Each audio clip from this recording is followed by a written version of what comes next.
atin pagkabagay, sa Diyos tayo'y tumawag,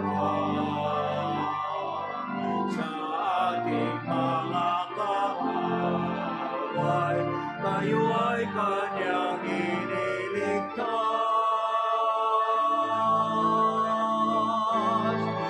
Purihin ang Panginoon, umawit ng kagalakan,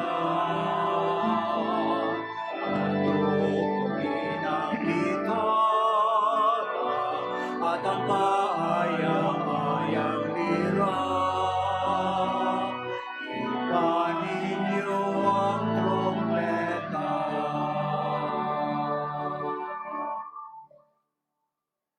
We gather in the name of the Father, and of the Son, and of the Holy Spirit. Amen. The Lord be with you. And with your spirit. My dear brothers and sisters, today the Church celebrates the memorial of Saint Fabian, Pope and Martyr.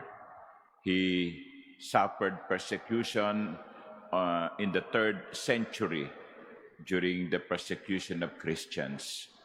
Let us ask the intercession of Saint Fabian so that our present Pope may also be protected and have the courage to proclaim the faith. To prepare ourselves for this Eucharistic celebration, let us acknowledge our sins and ask God's pardon and mercy. You raise the dead to life in the Spirit. Lord, have mercy. Lord, have mercy. You bring pardon and peace to the sinner. Christ, have mercy. Christ, have mercy. You bring light and hope to those in darkness. Lord, have mercy. Lord, have mercy. May Almighty God have mercy on us, forgive us our sins, and bring us to everlasting life. Amen. Let us pray.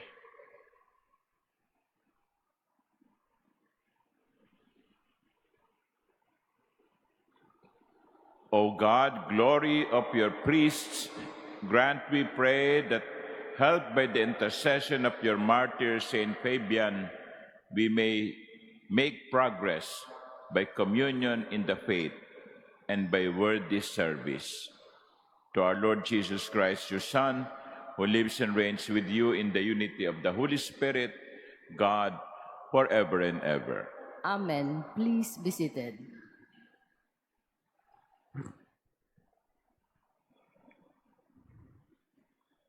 A reading from the first book of Samuel. The Lord said to Samuel, "How long will you grieve for Saul, whom I have rejected as king of Israel? Fill your horn with oil and be on your way. I am sending you to Jesse of Bethlehem, for I have chosen my king from among his sons." But Samuel replied, "How can I go? Saul will hear of it and kill me." To this the Lord answered, "Take a heifer along and say, 'I have come to sacrifice to the Lord.' Invite Jesse to the sacrifice, and I myself will tell you what to do. You are to anoint for me the one I point out to you." Samuel did as the Lord had commanded him. When he entered Bethlehem, the elders of the city came, trembling to meet him, and inquired, "Is your visit peaceful, O seer?" He replied, "Yes, I have come to sacrifice to the Lord. So cleanse yourselves and join me today for the banquet." He also had Jesse and his sons cleanse themselves and invited them to the sacrifice. As they came, he looked at Eliab and thought, "Surely the Lord's anointed is here before him." But the Lord said to Samuel, "Do not judge from his appearance or from his lofty stature, because I have rejected him. Not as man sees, does God see. Because he sees the appearance, but the Lord looks into the heart." Then Jesse called Abinadab and presented him before Samuel, who said, "The Lord has not chosen him." Next, Jesse presented Shammah, but Samuel said, "The Lord has not chosen this one either." In the same way, Jesse presented 7 sons before Samuel, but Samuel said to Jesse, "The Lord has not chosen any one of these." Then Samuel asked Jesse, "Are these all the sons you have?" Jesse replied, "There is still the youngest, who is tending the sheep." Samuel said to Jesse, "Send for him. We will not begin the sacrificial banquet until he arrives here." Jesse sent and had the young man brought to them. He was ruddy, a youth handsome to behold, and making a splendid appearance. The Lord said, "There, anoint him, for this is he." Then Samuel, with the horn of oil in hand, anointed him in the midst of his brothers. And from that day on, the Spirit of the Lord rushed upon David. When Samuel took his leave, he went to Ramah. The word of the Lord. Thanks be to God. I have found David, my servant. I have found David, my servant. Once you spoke in a vision, and to your faithful ones you said, "On a champion I have placed a crown. Over the people I have set a youth." I have found David, my servant. I have found David, my servant. With my holy oil I have anointed him, that my hand may be always be with him, and that my arm may make him strong. I have found David, my servant. He shall say of me, "You are my father, my God, the rock, my Savior." And I will make him the firstborn, highest of the kings of the earth. I have found David, my servant. Please stand.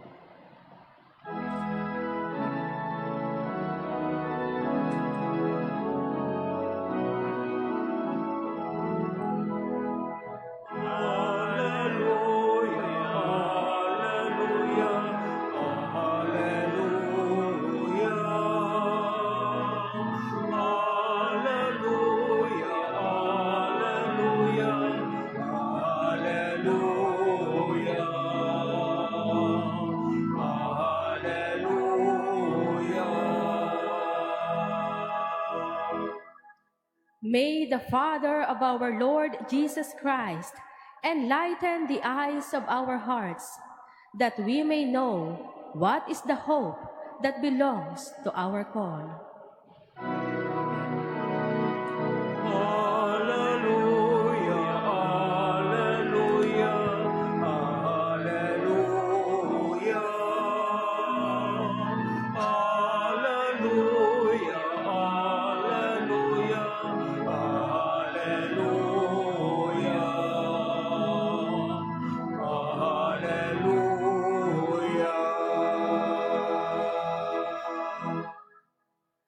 The Lord be with you.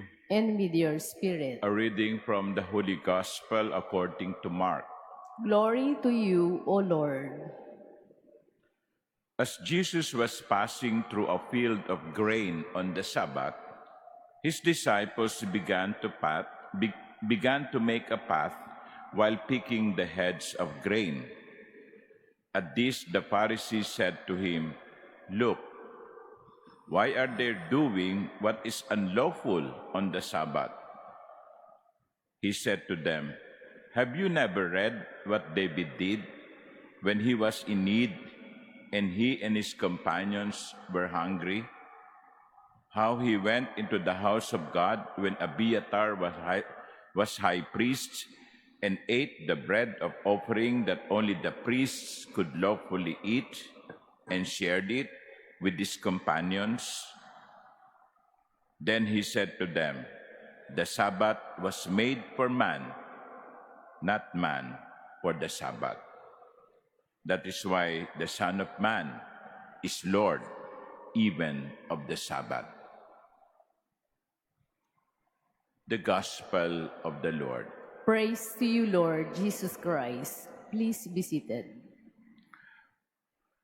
First of all, before we continue, I would like to welcome the students, teachers, and administrators of Madre Julia Salzano School from Las Piñas City. Where are you? Taas ang kamay. Okay, so welcome to the Manila Cathedral. Palakpakan natin ang ating mga bisita.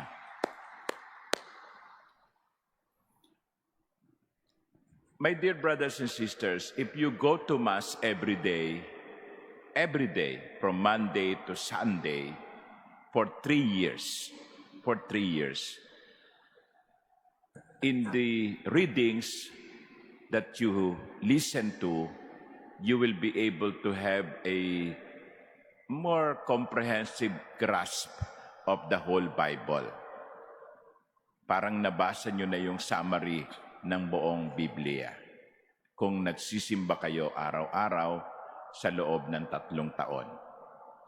But you have to realize that even if you go to Mass every day and listen to the Word of God being proclaimed, what you listen to is just kind of snippet, parang bahagi lang ng mga aklat ng banal na Biblia. That's why you have to go to your Bible and read the complete book. Kasi yung naririnig ninyo sa misa ay mga bahagi lang, kinukuha lang yung mga importante. That's why just in the past days, we have been reflecting on the first reading. Will you notice that we jump from one topic to another? And here in the first reading, we heard the decision of the Lord to replace Saul, the first king of Israel.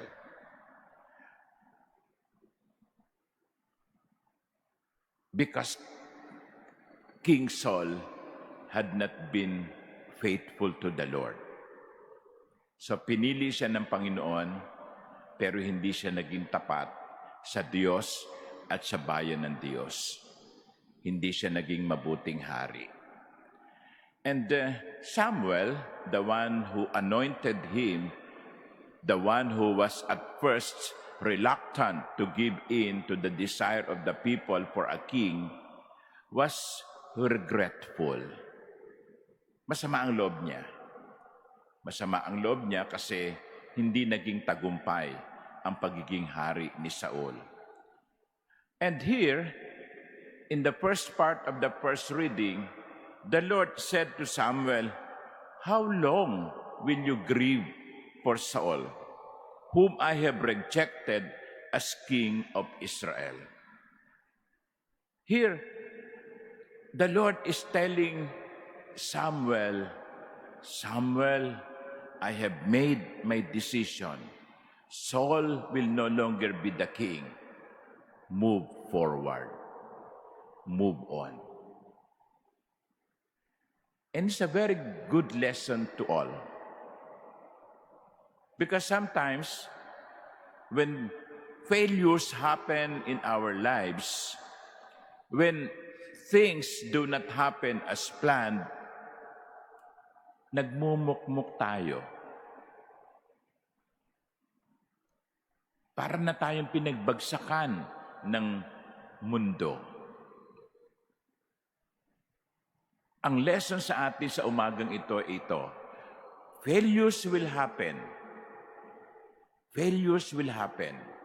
But we have to learn to move forward.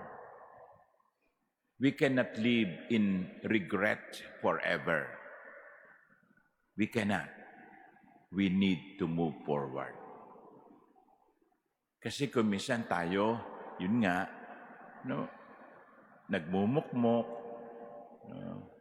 nawawalan ng pag-asa. Ang turo sa atin ng unang pagbasa ay, una, pag nadapa, tumayo. Pag nagkamali, move forward and learn from your mistakes. Learn from our mistakes. We cannot live in regret forever. So that's the first lesson. Samuel, how long will you grieve for Saul? Move forward. The second is this. So, sabi ng Panginoon, punta ka sa bahay ni Jesse, mula sa kanyang mga anak, doon ako pipili ng hahalili kay Saul. So, pinakita ni Jesse kay Samuel yung kanyang mga anak. Isa-isa, mula sa pinakamatanda hanggang sa pinakabata. Nung makita niya yung panganay, sabi niya Samuel sa kanyang sarili, ito na yon, ito na yung pinili ng Panginoon. Makisig. Pero sabi ng Panginoon, hindi siya ang aking pinili. At merong sinabi ang Panginoon na dapat ay maging isang warning sa atin. Sabi niya, the Lord has not chosen any of this because the Lord looks not by what the eye could see, but what is in the heart. Not as man sees does God see, because he sees the appearance, but the Lord looks into the heart. Sabi ni Yahweh kay Samuel, huwag kang agad-agad ma-impress ng nakikita ng iyong mga mata. Maging matuto kang kumilatis. Matuto kang kumilatis. Kasi kuminsan tayo, attracted tayo sa nakikinta. Yan na yung gusto ko kasi makintab. Yan ang gusto ko kasi maganda. Yan ang gusto ko kasi mukhang masarap. No? Sa pagkain, titingnan natin. Mukhang masarap to. Agad-agad tayo nagdidesisyon. Ang paalaala sa atin ng unang pagbasay, huwag tayong pabigla-bigla sa pagdidesisyon. Kilatisin natin sapagkat sabi nga not all that glitters is gold. Hindi lahat ng makintab, ginto. Let us pray for one another that the grace of God be upon us, that we may learn how to move forward. When bad things happen, move on. Let us not live in regret. And secondly, let us ask the Lord to give us the eyes that will see beyond what the eyes can see. Amen.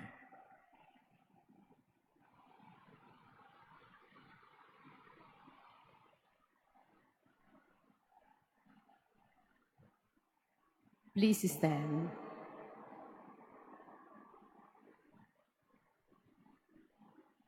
Let us pray to God our Father, who has called all his sons and daughters to become free in his Son, Jesus Christ.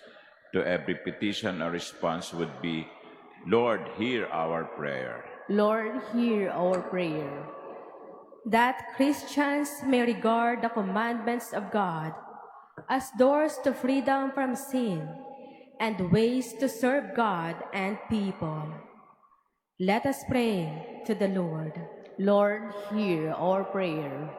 That legislators everywhere may make laws that are humane and serve the good of all. Let us pray to the Lord. Lord, hear our prayer. That we may never put law above people, but practice first the great commandment of loving one another. Let us pray to the Lord. Lord, hear our prayer. That those who are worried of their sickness may find consolation and strength from those who care for them and love them. Let us pray to the Lord. Lord, hear our prayer. That eternal rest be upon our beloved dead. Let us pray to the Lord. Lord, hear our prayer. Lord God, let every command of yours be to us an invitation to love and to serve our brothers and sisters, to understand and to respect, to guide and be guided. We ask this through Christ our Lord. Amen. Please be seated.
Please stand. Pray, my dear sisters and brothers, that my sacrifice and yours may be acceptable to God, the Almighty Father. May the Lord accept the sacrifice at your hands for the praise and glory of his name, for our good and the good of all his holy church. May the offerings we bring in commemoration of Blessed Fabian be acceptable to you, we pray, O Lord, so that we may be pleasing to your majesty, just as the shedding of this martyr's blood was precious in your sight. Through Christ our Lord. Amen. The Lord be with you. And with your spirit. Lift up your hearts. We lift them up to the Lord. Let us give thanks to the Lord our God. It is right and just. It is truly right and just, our duty and our salvation, always and everywhere to give you thanks, Lord, Holy Father, Almighty and eternal God. For the blood of your blessed martyr Fabian, poured out like Christ's to glorify your name, shows forth your marvelous works, by which in our weakness you perfect your power, and on the feeble bestow strength to bear you witness, through Christ our Lord. And so with the powers of heaven, we worship you constantly on earth, and before your majesty without end we acclaim. Holy, holy, holy Lord God of hosts, heaven and earth are full of your glory. Hosanna in the highest. Blessed is he who comes in the name of the Lord. Hosanna in the highest. Please kneel. You are indeed holy, O Lord, the fount of all holiness. Make holy, therefore, these gifts, we pray, by sending down your Spirit upon them like the dewfall, so that they may become for us the body and blood of our Lord Jesus Christ. At the time he was betrayed and entered willingly into his passion, he took bread, and giving thanks, broke it and gave it to his disciples, saying, "Take this, all of you, and eat of it, for this is my body, which will be given up for you."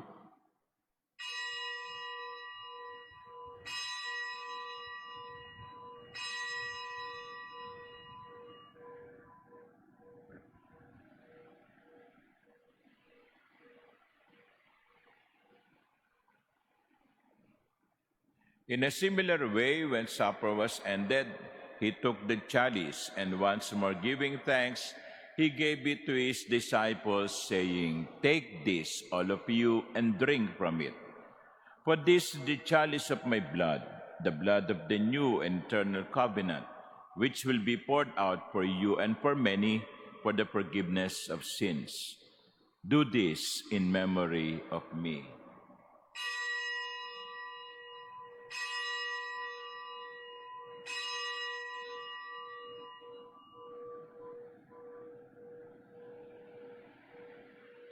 Please stand. The mystery of faith. We proclaim your death, O Lord, and profess your resurrection until you come again. Therefore, as we celebrate the memorial of his death and resurrection, we offer you, Lord, the bread of life and the chalice of salvation, giving thanks that you have held us worthy to be in your presence and minister to you. Humbly we pray that partaking of the body and blood of Christ, we may be gathered into one by the Holy Spirit.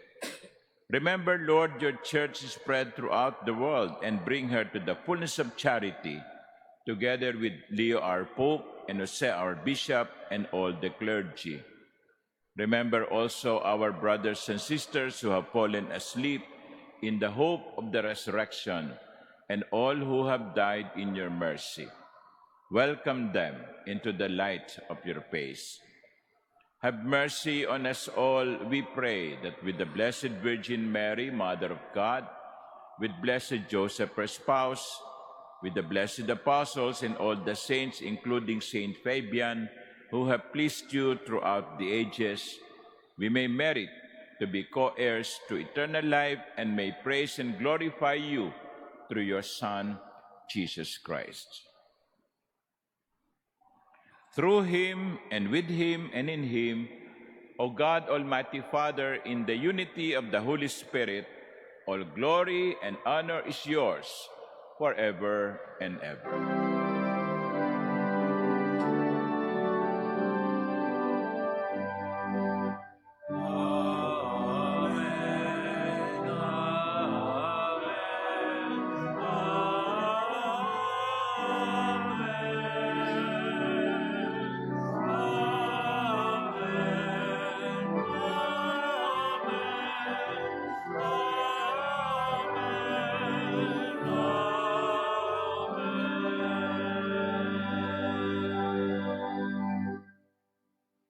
At the Savior's command and formed by divine teaching, we dare to say, Our Father, who art in heaven, hallowed be thy name. Thy kingdom come, thy will be done on earth as it is in heaven.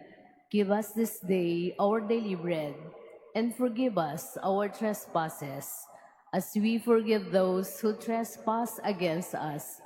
And lead us not into temptation, but deliver us from evil. Deliver us, Lord, we pray, from every evil. Graciously grant peace in our days, that by the help of your mercy we may be always free from sin and safe from all distress, as we await the blessed hope and the coming of our Savior, Jesus Christ. For the kingdom, the power, and the glory are yours, now and forever. Lord Jesus Christ, who said to your apostles, "Peace I leave you, my peace I give you," look not on our many sins, but on the faith of your church, and graciously grant her peace and unity in accordance with your will, who live and reign forever and ever. Amen. The peace of the Lord be with you always. And with your spirit. Let us offer each other the sign of peace.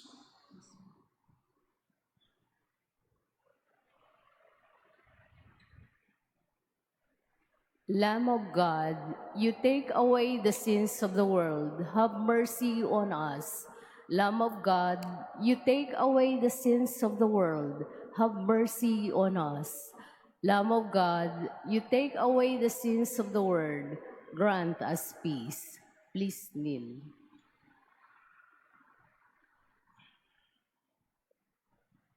Behold the Lamb of God. Behold him who takes away the sins of the world. Blessed are those called to the supper of the Lamb. Lord, I'm not worthy that you should enter under my roof, but only say the word, and my soul shall be healed.